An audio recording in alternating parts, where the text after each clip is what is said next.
very good evening to everyone, and I'm extremely grateful to both of you, sir. So, both of you have been legendaries in your respective fields. So, I would like to thank you, CBN Garu, and at the same time, Chiranjeevi Garu, for coming here and gracing my book launch.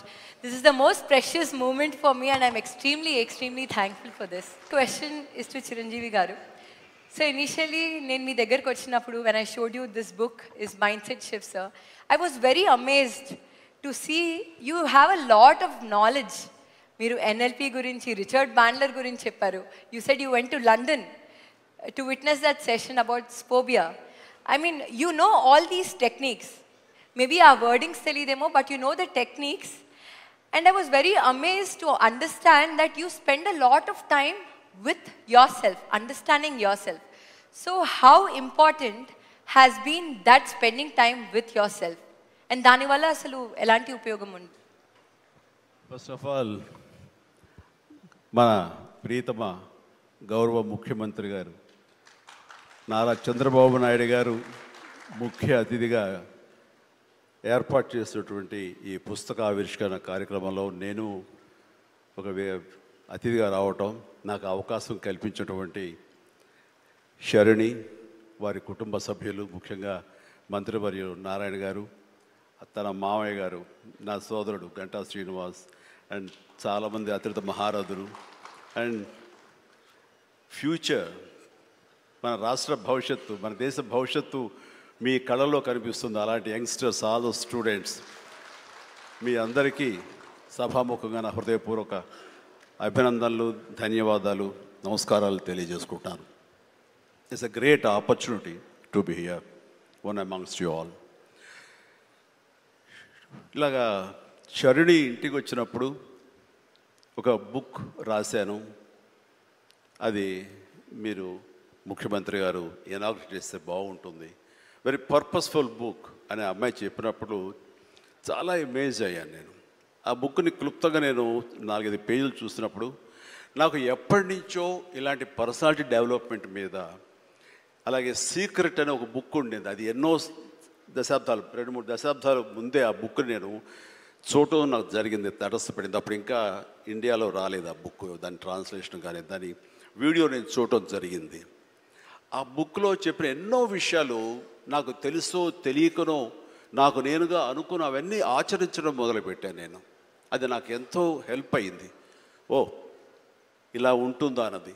So తను అడిగిన ప్రశ్న కానీ ఇందాక గౌరవ ముఖ్యమంత్రి గారు చెప్తున్న దానికి మైండ్ సెట్ షిఫ్ట్ అనేది అత్యంత అవసరం. మనం ఒక గాడిన పడి అదే ధోరణిలో ఒక గానుగెద్దులాగా కష్టపడతాం. ప్రతి వాళ్ళు కష్టపడతారు, బట్ ఆ కష్టపడటంలో స్మార్ట్గా కష్టపడతారా, హార్డ్ వర్క్ తోటి వాళ్ళు కష్టపడుతున్నారా అనే దాని మీద మనం ఆలోచించుకుంటే కనుక చాలామంది ఇలాంటి అవేర్నెస్ లేక, ఇలాంటి శరణి లాంటి వాళ్ళు ఇచ్చేటువంటి పుస్తకాలు వాళ్ళకి గైడ్ చేయక, లేకపోతే గురువులు గైడ్ చేయక, లేకపోతే వాళ్ళుగా ఆ షిఫ్ట్ అనేది తెలియక అదే గానుగెద్దులాగా అదే కష్టంతో అలాగే జీవితాన్ని వెళ్ళదీసే వస్తారు. అట్లాగే ఏదో టైంలో రిటైర్డ్ అయిపోతారు, జీవితం చాలిస్తారు, ఇది చాలు ఈ జన్మకి ఇంతే అనుకుంటారు. అది కరెక్ట్ కాదు. మైండ్ షిఫ్ట్ చేయటం మూలంగా కష్టపడే మనస్తత్వం ఉంటే, నీ ఇష్టమైనటువంటి ప్రొఫెషన్లో కనుక నువ్వు ఉండగలిగితే ఆ రాణింపు, ఆ వెళ్ళే హైట్స్ అది వేరే.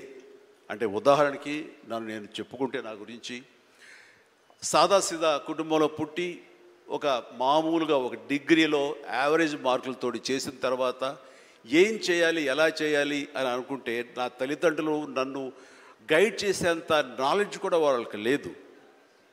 అలాంటి టైంలో నాకు అనిపించింది, నాకు చిన్నప్పటి నుంచి ఇంట్రెస్ట్ యాక్టింగ్. 10th క్లాస్ చదువుతున్నప్పుడు ఒక డ్రామా వేశాను, బెస్ట్ యాక్టర్ వచ్చింది. కాలేజ్ డేస్లో ఇంకో డ్రామా వేశాను, అది బెస్ట్ యాక్టర్ వచ్చింది. అది documented, it's that full proof. So నాకు అనిపించింది, ఓహో మనలో గొప్ప నటుడు ఉన్నారనమాట, మనం కనుక ట్రై చేస్తే సినిమా ఇండస్ట్రీలో ఒక లెవెల్లో ఉండొచ్చు అనమాట.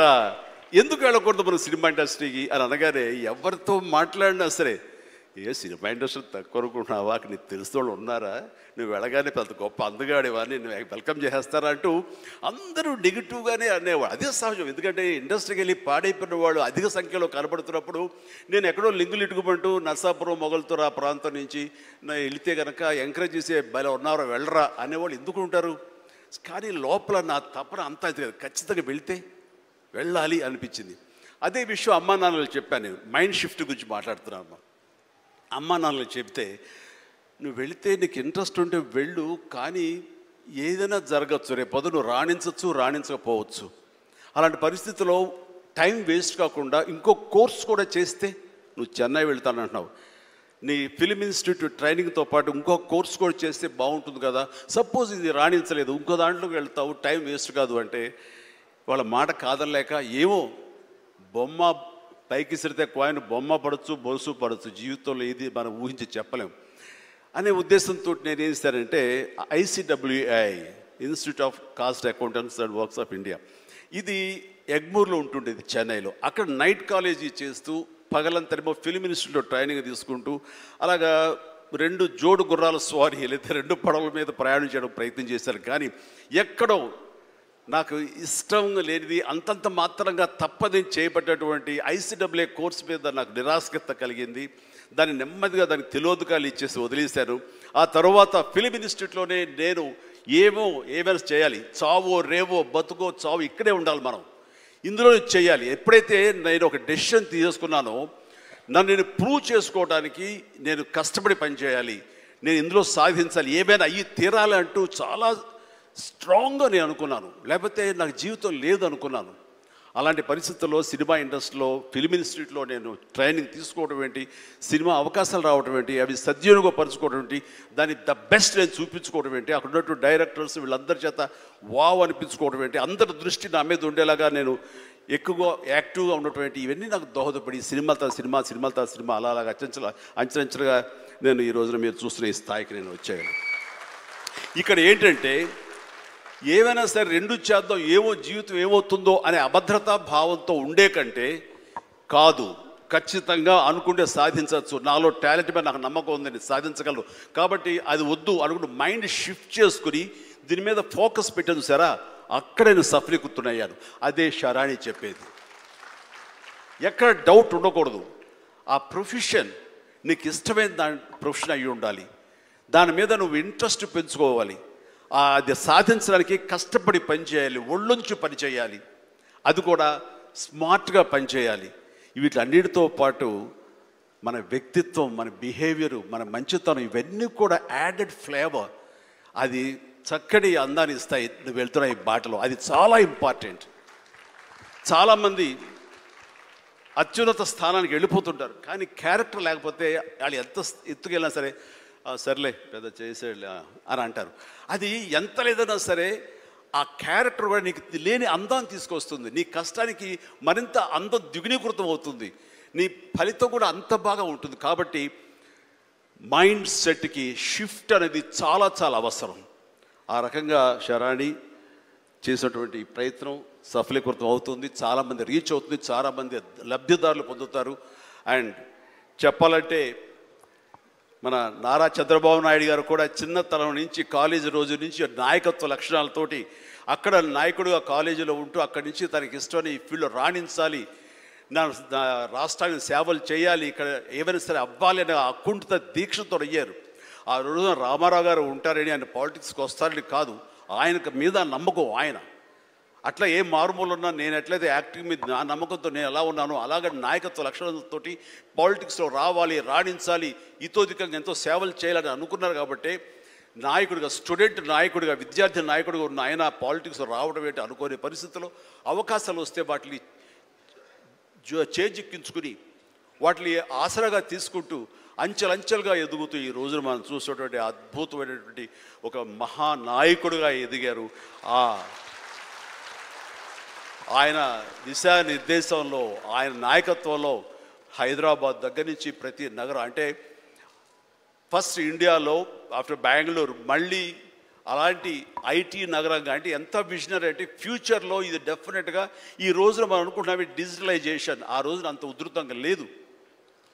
అలాంటి దాన్ని అయి తీరుతుంది ఆయన అన్నారే, ఆయన మైండ్ సెట్ ఆ రోజు అలా షిఫ్ట్ చేసుకుని దానికి కట్టుబడి ఉన్నారు కాబట్టి ఈ రోజున ఐటీలో కానివ్వండి, అతను డిజిటలైజేషన్లో కానివ్వండి, ఇదిగో ఈ రోజున ఏఐలో కానివ్వండి, ఆ స్థాయికి వెళ్ళటానికి నాంది పలికినటువంటి పాయనీర్ మన చంద్రబాబు నాయుడు గారు.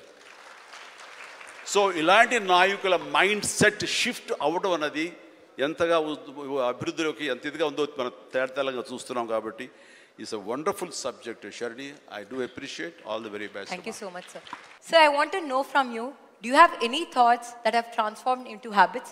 And if you do, how is it useful in your life? మనం అందరం కూడా తెలిసి కానీ తెలియకుండా కానీ కొన్ని లీడర్షిప్ క్వాలిటీస్ బిల్డప్ చేసుకుంటాం. ఇప్పుడే చిరంజీవి గారు చెప్పారు, ఆయన లైఫ్లో ఒక అంబిషన్, అది ఒక సంకల్పం. ఆ సంకల్పమే నేను నటుడు కావాలి అనే సంకల్పం ఆయన మైండ్లో పడింది. అక్కడి నుంచి ఆయన జీవితంలో ఒక పాజిటివ్ మైండ్ సెట్ డెవలప్ చేసుకున్నాడు. ఎన్ని సవాళ్ళు వచ్చినా ఆయన గోల్ ఈ సెట్, ఆ గోల్ రీచ్ అయ్యే వరకు నిరంతరం పనిచేశాడు. ఒక మాటలో చెప్పాలంటే ఎన్టీ రామారావు గారు ఉన్నంత వరకు ఈయన ఒక స్థాయిలోకి వచ్చారు. ఎప్పుడైతే సినిమాలో నుంచి ఆయన రాజకీయాల్లోకి వచ్చారో ఈయన అక్కడి నుంచి ఆకాశం ఎత్తి ఎదిగే పరిస్థితికి వచ్చారు. అంటే దానికి కారణం ఏంటంటే ఒక మహానటుడు ఉన్నాడు, అప్పుడే నటుడుగా ఉన్నాడు. ఎన్టీ రామారావు గారు లేనప్పుడు చిరంజీవి గారి ఎవరి హీరోగా మహానటుడుగా తయారయ్యారంటే అది ఒక అవకాశం. Chiranjeevi sir, question is to you, sir. So I want to ask you if you want to share one powerful message that will help in rewiring everyone's mindset. Yes, జీవితం అన్నది కేక్ వాక్ కాదు, పూల పాన్పు కాదు. ప్రతి క్షణం ప్రతి చోట ఇందాక మీరు అన్నట్లుగా అబ్స్టికల్స్ వస్తుంటాయి, ఆటంకాలు వస్తుంటాయి, ప్రతిబంధకాలు వస్తుంటాయి, అండ్ ప్రతికూల పరిస్థితులు ఏర్పడుతుంటాయి. మనం గోల్ స్ట్రాంగ్గా అనుకుంటాం, దానికి కావాల్సిన కష్టం పడుతుంటాం, దానికి కావాల్సిన అవకాశాలని మనం చేజెక్కించుకొని ముందుకు వెళ్ళటం కోసం అన్ని రకాలుగా మనం ప్రయత్నం చేస్తుంటాం. మరి తప్పు ఎక్కడ జరిగింది అంటే నీకు ఎన్నో అన్ఫోర్సీన్ బయటకు వస్తుంటాయి, ఒక డిస్ట్రక్షన్స్ వస్తుంటాయి, డిసప్పాయింట్మెంట్స్ వస్తుంటాయి, నేను డీమోటివేట్ చేసేవాళ్ళు ఉంటారు. ఇలాంటి డీలు ఎన్ని ఉన్నా సరే దాన్ని ఢీ కొనాలంటే ఒక డిటర్మినేషన్ ఉండాలి. అది వెరీ మచ్ ఇంపార్టెంట్. అంటే బెదరకూడదు, మన ధ్యేయం చెక్కు చెదరకూడదు, అకుంఠిత దీక్షతోటి ముందుకు వెళుతూ ఉండాలి. నా విషయానికి వస్తే కనుక నేను వచ్చిన కొత్తలో డెఫినెట్లీ నన్ను డిసప్పాయింట్ చేసిన వాళ్ళు ఉన్నారు. నేను హీరోగా ఎదుగుతున్న సమయంలో, హీరోగా 4-5 సినిమాలు చేస్తున్న సమయంలో కొంతమంది ప్రొడ్యూసర్స్ నన్ను ఒక తక్కువ స్థాయి రౌడీ వేషాల కోసం అడిగారు. కొత్తలుడు అని, కొత్తపేట రౌడీ అని, అలా మోసగాడని ఇట్లాగా అడుగుతుంటే పెద్ద పెద్ద హీరో, నేను ఒక పక్క నుంచి మంచి హీరో వేషాలు వేస్తున్నాను, కొన్ని యాంటీ హీరో అయి ఉండొచ్చు, but hero lead man characters వేస్తుంటే ఎక్కడో డిసప్పాయింట్మెంట్ ఉంటుంది. అబ్బా ఏంటి నేను హీరోగా పాజిటివ్ క్యారెక్టర్గా, చట్టాన్ని కళ్ళు లేవు ఇలాంటి సినిమాల్లో హీరోగా చేస్తుంటే నన్ను చిన్న చిన్న రౌడీ వేషాలు ఏమంటున్నారు, నా జీవితం ఏమైపోతుంది, ఇలా కాదు కదా అని అనుకునే పరిస్థితి, వాళ్ళకి ఎదురు చెప్పలేని పరిస్థితి. కానీ లోపల ఒకటే ధైర్యం, ఎన్ని వేషాలైనా వేయనివ్వండి, ఎటువంటి వేషాలు వేయనివ్వండి, నేను ఖచ్చితంగా అలాంటి వాటి కోసం ఎదురు చూస్తాను, అలాంటి ఖచ్చితంగా వస్తాయని ఒక దీక్ష, ఒక నమ్మకం, నాకు ఆ నమ్మకం నిలబెట్టింది. అండ్ ప్రేక్షకులు, నేను చిన్న చిన్న విలన్ పాత్ర 2-3 సార్లు సినిమాలు వేసినా సరే అందరూ కూడా చమక్లా మరిచేవాడిని, ఆకర్షించుకునేవాడిని. ఇడెవడరా భలే చేస్తున్నాడు, శబాష్, నెక్స్ట్ పిక్చర్ ఎత్తుంది చేయాలి, అండ్ ఇతను సాంగ్స్ బాగా చేస్తాడు, ఈ సాంగ్స్ పెట్టి ఇతను హీరోగా చేయాలంటూ ప్రేక్షకుల చేత నేను మనల్ని పొంది, ప్రేక్షకులు సినిమా ఇండస్ట్రీలో ఉన్నటువంటి ప్రొడ్యూసర్ని, డైరెక్టర్ని నన్ను ఖచ్చితంగా పెట్టుకుని తీసేలాగా చేశారు. కాబట్టి ప్రేక్షక దేవుళ్ళకి ఎప్పుడు నేను రుణపడి ఉంటాను. అది నా ఒక అధ్యక్ష, నా కాన్ఫిడెన్స్ వాళ్ళని రీచ్ అయింది. నేను చెప్పుకోకర్లా, నువ్వు చేసే చిన్న పాత్ర పెద్ద పాత్ర వస్తే నువ్వు చేసే దాంట్లో నీ కన్విక్షన్, నీ యొక్క హావభావాలు, నీ హుషారు వాళ్ళని ఎక్కడో తెలియకుండా రీచ్ అవుతుంది.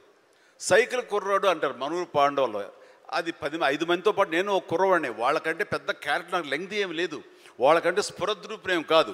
కాకపోతే ఆ ఉన్న కొంచెంలో చముక్కలా మెరిసరికి, ఎవడరా భలే ఉన్నాడు, వీడికి లైఫ్ ఉంది రోయ్, అలాగ అనిపించుకోనంటే అది నన్ను నేను ప్రొజెక్ట్ చేసుకోవడం, నన్ను నేను ఆవిష్కరించుకోవడం, నన్ను నేను బెస్ట్ అనిపించుకోవడంగా ఉంది.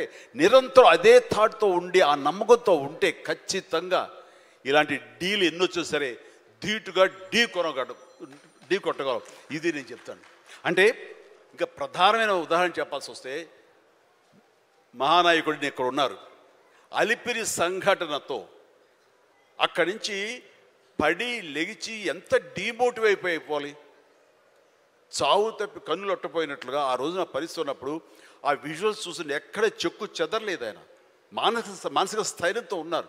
హాస్పిటల్కి వెళ్ళి ట్రీట్మెంట్ తీసుకుని వెంటనే మామూలుగా బయటకు వచ్చారు కానీ ఎక్కడ సరే బెసికారా, కొంచెం వెనక్కి తగ్గారా, ఆలోచన విధానంలో ఏంటిది అన్నారని ఏమీ లేదు. బ్రహ్మాండమైనటువంటి ఒక కన్విక్షన్ తోటి దీన్ని ఆయన ఎదుర్కొని నిలబడేటువంటి హీరో దాత్తత నేను ఆ రోజున చూశాను నాయుడు గారిలో. ఇలాంటివి వస్తుంటాయి కానీ వీటిని మన కన్విక్షన్, మన నమ్మకం, మన మీద మన నమ్మకం ఖచ్చితంగా ముందుకు వెళ్ళిపోతుండాలి. మనల్ని ఆదరించే ప్రేక్షకులు లేదా రాజకీయంగా వస్తే ప్రజలు ఎప్పుడు మన యొక్క మంచిని, మనం చేసిన కృషిని, మన యొక్క ఇన్నర్ మన ఫీలింగ్ని, మన జెన్యూనిటీని, మన ఆనెస్టీని, నిజాయితీని ఖచ్చితంగా గుర్తించగలరు. మధ్యలో ఒక్కోసారి ప్రతికూల పరిస్థితులు వస్తాయి, బట్ వాటిని అధిగమించేలాగా వస్తుంది, మనకి రోజులు మంచి రోజులు వస్తాయని కన్విక్షన్ తెలితే కనుక అలాంటి అబ్స్ట్రకల్స్ని ఓవర్కమ్ చేయగలం. దానికి గాను నువ్వు నీ మానసిక ధైర్యాన్ని కోల్పోకూడదు. ఇక్కడ నిలబెత్తున్న నిదర్శనం చంద్రబాబు నాయుడు గారు. అది నేను చెప్పుకొచ్చేది. ఈ రోజున మీరు పర్మిషన్ ఇస్తే ఒక విషయం, పెహల్గామ్లో జరిగినటువంటి ఒక దురదృష్టకరమైన సంఘటన, రాక్షసుల ముష్కరుల వాళ్ళ అకృత్యం, బలైపోయారు ఎంతోమంది, 28-29 మంది. ఈ సందర్భంలో మన రాష్ట్రం నుంచి ఒక 2 యువకులు వాళ్ళకి బలైపోయారు. అండ్ ఇది చాలా దురదృష్టకరమైన సంఘటన. అలాంటి బాడీని ఆయన రిసీవ్ చేసుకుని వారి కుటుంబాన్ని పరామర్శిస్తున్నారు. మరో పక్కన తెనాలి అనుకుంటా, ఐ హోప్ పవన్ కళ్యాణ్ కావలి వెళ్ళి పవన్ కళ్యాణ్ వెళ్ళి వాళ్ళని పరామర్శిస్తూ వాళ్ళకి మానసిక ధైర్యాన్ని ఇవ్వడం కోసం తమ వంతు కృషి చేస్తున్నారు. అండ్ వీళ్ళు చేసినటువంటి ఈ ప్రయత్నాన్ని మనస్ఫూర్తిగా నేను అభినందిస్తూ, అలాగే ఆ కుటుంబం 50 మందికి, అలాగే ఇతర రాష్ట్రాల్లో ప్రాణాలు అర్పించినటువంటి ప్రతి ఒక్కరికి హృదయపూర్వక నా కండోలెన్సెస్ని, సానుభూతిని తెలియజేస్తూ వాళ్ళ ఆత్మశాంతి చేకూరాలని సభాముఖంగా నేను కోరుకుంటున్నాను. ఇది సందర్భం కాదు తెలియదు కానీ మనసు కలిచివేస్తుంది.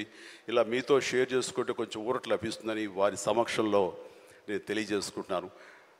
నేను రావటానికి ముందు మీరు ఏమైనా సంతాపాన్ని తెలిపారమ్మా? సంతాపాన్ని తెలియజేశారు ఇంతకుముందు? సో వారి సమక్షంలో ఒక 2 నిమిషాలు నిలబడి మనందరం మౌనం పాటించి వారికి మన నివాళులు అర్పిద్దాం.